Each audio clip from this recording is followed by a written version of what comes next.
అమరావతిపై మళ్ళీ రగడ మొదలు పెట్టారు వైఎస్ఆర్ కాంగ్రెస్ పార్టీ నాయకులు. మరి మేధావుల ముసుగులో కొందరు వచ్చి అమరావతి ప్రాంతం ఇది చంద్రబాబు నాయుడు తీసుకున్న ఒక తెలివి తక్కువ ఆలోచన అంటూ చేస్తున్నటువంటి విమర్శలు కూడా ప్రస్తుతం రాజకీయంగా దుమారం రేపుతా ఉన్నాయి. మరి నిజంగా ఎందుకు అమరావతిని మరోసారి వివాదాస్పదం చేస్తూ ఈ రకమైనటువంటి వ్యాఖ్యలు చేస్తా ఉన్నారు?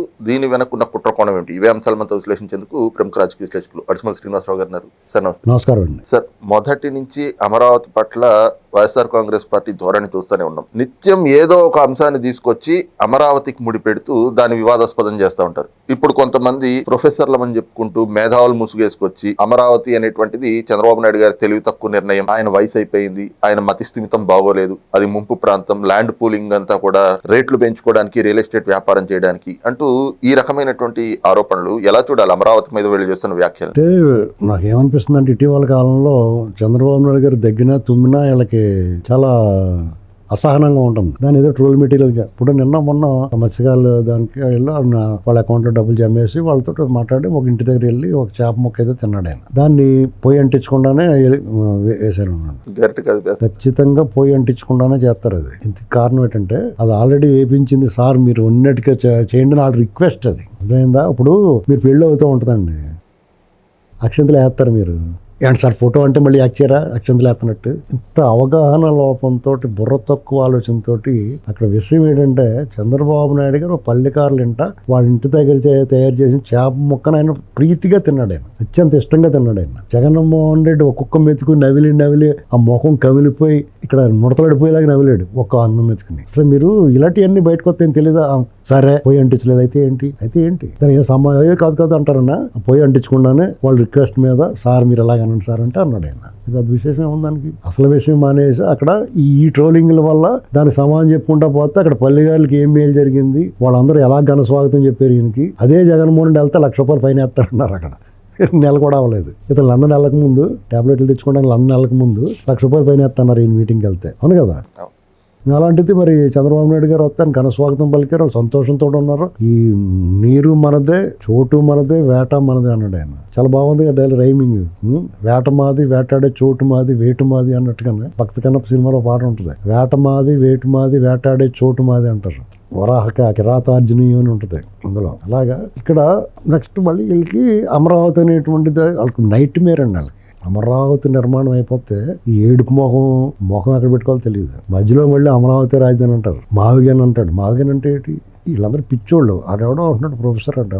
ఆడు ప్రొఫెసర్ అలాగే తెలియదు. ఆడని ఎందుకంటున్నానంటే ఒక రాష్ట్రం తాలూకా రాజధాని, ఆ ప్రాంతం రైతులు వితరణ, వాళ్ళు అవమానిస్తున్న వాడిని ఏమన్నా తప్పలేదు. చంద్రబాబు నాయుడు గారు లాంటి లెజెండరీ పొలిటీషియన్ 4 సార్లు ముఖ్యమంత్రి అయిన వ్యక్తిని పట్టుకుని మతిస్థిమితం కోల్పోయాడని పనికిమాలిన మాటలు మాట్లాడి వాడిని ఏమనాలంటే ఇంతకన్నా కఠినంగా మాట్లాడాలి. వీళ్ళకి రోగం అంటుకుంది. జగన్ రెడ్డి లాంటి మనిషి రోగం అంటించేయడం. డబ్బులు ఇస్తున్నాడో లేకపోతే వీళ్ళకి ద్వేషంతో మాట్లాడుతున్నారో తెలియదు, కానీ అంత ద్వేషం ఎందుకు ఉండాలి? జగన్ రెడ్డి మీద ఉండొచ్చు. ఎందుకు ఉండొచ్చు అంటే అతను రాష్ట్రం సర్వనాశనం చేసాడు, అరాచకం చేసాడు, అవినీతి చేసాడు, దోపిడీ చేసాడు. కాబట్టి అతని మీద మనకు ద్వేషం ఉండొచ్చు. వీళ్ళు కొట్టలేం కాబట్టి మాటలతో సరిపెట్టుకుంటాం. నీకేం రోగం? చంద్రబాబు నాయుడు గారు ఉమ్మడి రాష్ట్రంలోనే ఈ రాష్ట్రంలో అయినా నీలాంటి మొఖాలన్నిటికి వెలిగిచ్చాడు కదా. నీ మొఖంలో మంద నీ కొడుకులు ఏం చేస్తున్నారు? ఆ కొడుకులు ఏం చేస్తున్నారు? ఒకసారి గుండెల మీద చేసుకుని ఆలోచించుకోను. మధ్య తరగతి మొఖాల్లో మందహాసం చూపించాడు ఆ వ్యక్తి. జీవితాంతం రుణపడి ఉండాలా. అటువంటి వ్యక్తి నీ నోటుకొచ్చినట్టు మాట్లాడితే మేము చూస్తూ ఊరుకుంటామా? ఇప్పుడు మత్స్యకారుల విషయంలో ఆ చేప మొక్క నుంచి వాళ్ళు చేస్తున్నారు. మత్స్యకారులు అంటే వాళ్ళు ఎవరో తెలిసి వాళ్ళకి ఏమన్నా వాళ్ళు ఎవరు అనుకుంటున్నారు? భారత జాతి మూలాలయ్యి మనం అందరం చేపలు పట్టి వాళ్ళమే తెలుసు. మన వంశమే చేపలు పట్టి మొత్తం భారత జాతి అంతా. ఎందుకంటే భీష్ముడు, కురుపితామహుడు భీష్ముడు తండ్రి శంతనుడు భార్య సచివతి. ఎవరు? మత్స్యకన్య. వాళ్ళ సంతానమే కదా అంతా. వాళ్ళు ఏదో తేలిగ్గానే వెనకబడి ఉన్నారు, వాళ్ళు ఇది అని మాట్లాడితే వాళ్ళ ఇంటికాడ తింటే మీరు చంద్రబాబు నాయుడు గారు పొయ్యి వెలిగించలేదని ట్రోల్ చేసినట్లేదు. ఇది అక్కడ వాళ్ళ ఇంటి దగ్గర భోజనం చేసినందుకు మీకు కిట్టినట్లేదు. మీకు నిలువెల్లా కుల దురహంకారంతో సత్తున్నారు. ఒక్కొక్కడు ఉన్నాయి. మళ్ళీ అమరావతి దగ్గరికి వస్తారు. అమరావతి పెట్టుబడులన్నీ దోసేస్తున్నారు. ఎవడు బాబు సుమరు అది? వాళ్ళు ఇచ్చిన భూములు డెవలప్ చేసి వాళ్ళకి ఇవ్వగా మిగిలిన భూమి అమ్ముకుంటే వచ్చి డబ్బు అది. ఒకవేళ అప్పు చేసినా అందులో తీర్చుకుంటారు. సెంటు 50,000 ఉందో, గజం 50,000 ఉందని మీరే పేలుతున్నారు కదా. మీరే చెప్పాడు కదా నిన్న మొన్న సజ్జలోడు. మరి అటువంటిప్పుడు 2 లక్షల కోట్ల పైన ఉంటుంది వాళ్ళకి మిగిలి భూమి. దాంతో ఏమైనా చేసుకోవచ్చు. బ్రహ్మాండం కడుతున్నారు. మీ కళ్ళు 2 పేలిపోతున్నాయి. మీ రోడ్లు తవ్వుపోయినా, విధ్వంసం చేసినా, ఎడారన్నా, ముంపు ప్రాంతం అన్నా, ఎలాంటి కథలు చెప్పినా, ఎలాంటి విష ప్రచారం చేసినా అన్ని పొరలు అడ్లు తొలగించుకుని, ఆటంకాలు తొలగించుకుని బయటకు వచ్చేసింది. రాజముద్ర పడిపోయింది. ఇవాళ మీరు ఎంత గొంతులేస్తా అవుద్ది, మీరు ఎంత మీరు ఇలాగే చేయాలి. ఎందుకంటే మళ్ళీ సార్ ఆచూకీ లేకుండా పోవాలి. మీరు ఇప్పటికీ అడ్రస్ లేదు మీకు. మీ ఆర్మల్ కూడా ఉండకూడదు. ఎంత దారుణమైన విద్వేషాలు ఉంటాయి మనుషుల్లో, ఎంత కుళ్ళిపోతాను ఉంటుందని. నీకు నాకు ఇంటి పక్కోడి మీద ఏడితే ఏడ్చో, మొత్తం రాష్ట్రం మీద ఏడవటం ఇది. ఇప్పుడు ఇంటి పక్కోడికి అవకని కారు కొనుక్కున్నా, లేకపోతే మంచి బట్టలు వేసుకుని ఏమో కుళ్ళిపోతాను ఉంటుంది. సహజంగా ప్రతి మనిషిలో ఉంటుంది ఆ ఈర్ష్యాసు అన్నాయి ఎంతో కొంత. సొంత ఇంట్లోనే తోడుకోవడంలోనే పడదాం. ఒక నాగేకుండా కొనుక్కుందని కాదు, బాగా సంపాదించుకుంటారు బాబు అని చెప్పి ఏడుతూ ఉంటారు ఇంట్లోకి వెళ్ళి. వీళ్ళు ఈదులు ఏడుతున్నారు వచ్చి రాష్ట్రం మీద. అందులో నువ్వు ఒక పౌరుడివే కదా. అంచేత నేను అట్రాసిటీ పెట్టాలి, అమరావతి అట్రాసిటీ అని. అమరావతి గురించి ఎవడ పేలాపని పేర్లు కేసు పెట్టాలి, అట్రాసిటీ కేసు చట్టం చేయాలండి. అది అలా మాట్లాడి ముఖం పగిలిపోవాలి. అప్పుడు కానీ నోరు మూసుకోలేదు. ఒక రాష్ట్ర ప్రయోజనం కోసం, సమాజ హితం కోసం ఇటువంటి కఠినమైన చట్టాలు తీసుకురావాలి. మతం ఉద్వేషాలు రెచ్చగొట్టేవాడిని కూడా బొంగదీసి ఈపి మీద గుద్దేయాలి. 100 కొరడా దెబ్బలు విధించాలి శిక్ష. అంత కఠినమైన చట్టాలు డైరెక్ట్ గా చేయాలి. సవరణ అవసరం. లేకపోతే వీళ్ళు ఎవడ రెచ్చిపోయి ఎవడ నోటుకొచ్చినట్టు మాట్లాడుతుంటే మళ్ళీ ఏమన్నా ఇది కాదురా బాబు అని కొంచెం కఠినంగా మాట్లాడితే లబోదిపోమంటున్నారు. మీరు విమర్శించండి రాజకీయంగానే. చంద్రబాబు నాయుడు గారు జీతాలు పెంచమని అడగండి ఉద్యోగులకి, ఇంకానే లేకపోతే వాళ్ళు ఇవ్వాల్సిన పెండింగ్లు ఇమ్మనండి. వాళ్ళు చెప్తారు సమాధానం, బాబు ఇప్పుడు ఎవరో బాబు వచ్చేసారి ఇస్తాం, ఇంకా లేదు తక్కువగా ఉందని. ఇలాగ వెళ్ళాలి తప్ప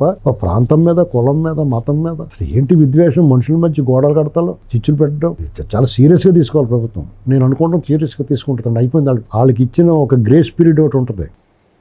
ఇప్పుడు సపోజ్ మీ ఇంట్లో ఫంక్షన్ జరుగుతూ ఉంటుంది. వాడు ఎవడో తాగి వచ్చి పేలుతూ ఉంటాడు, మేము లేదో వాడు అంటూ ఉంటాడు. మీ వాళ్ళు చెప్తారు ఏంటండి ఆగంటే ఫంక్షన్ అయిపోయినాడు సంగతి చెప్తూ అంటారు కదా. అవునా కదా. ఆ ఫంక్షన్ ఉండగా గొడవ పెట్టుకోరు కదా. ఇప్పుడు వీళ్ళు ఫంక్షన్ 2 సంవత్సరాలు పూర్తి అవుతుంది కదా. పెట్టుబడులు గిట్టుబడులు అన్ని లాంచింగ్ అయిపోయినాయి, ఎంఓఏలు లాంచింగ్ అయినాయి అంటే అట్ల పనే చేసుకుంటూ ఉంటాయి. వీళ్ళకి ఇప్పుడు తిరిగ్గా కూర్చుంటారు. ఫంక్షన్ అయిపోయిన తర్వాత మన్నాడు అందరికి బిల్లులు సెటిల్ చేస్తే కూర్చుంటున్నప్పుడు రాత్రి ఆడు పేలేడు అని తీసుకురంటారు అంటారు కదా. ఇప్పుడు పడతారు వాళ్ళ పని. లాండ్ ఆర్డర్ ప్రాబ్లం క్రియేట్ చేద్దామని చూసారు. ఇప్పుడు పెట్టుబడులు అయ్యి వచ్చి ముందు లాంచింగ్ అయ్యి ల్యాండ్ అయ్యి ముందు ఈ గొడవలు లాండ్ ఆర్డర్ ప్రాబ్లమ్ ఎందుకులే వాళ్ళు భయపడతారండి. ఆగారు. ఇప్పుడు ఆ భయం ఉండదు. వాళ్ళు ఆల్రెడీ ల్యాండ్ అయిపోయారు కదా. ఇప్పుడు లోపల అయితే ఎవరైనా ఎగిరాడనుకో, ఎగిరినట్టు కింద నేల కాల్ అనుకుంటే కాల్ కొడతారు. నీ రీప్లేస్మెంట్ చేస్తారు, మోకాలు చెప్పులు తీసేస్తారు. అది గుర్తుపెట్టుకుని ఎవడన్నా ఎగిరిపోడు, గంతులేసి కూడా ఆలోచించుకోవాలి. Please subscribe to Leo News for more videos.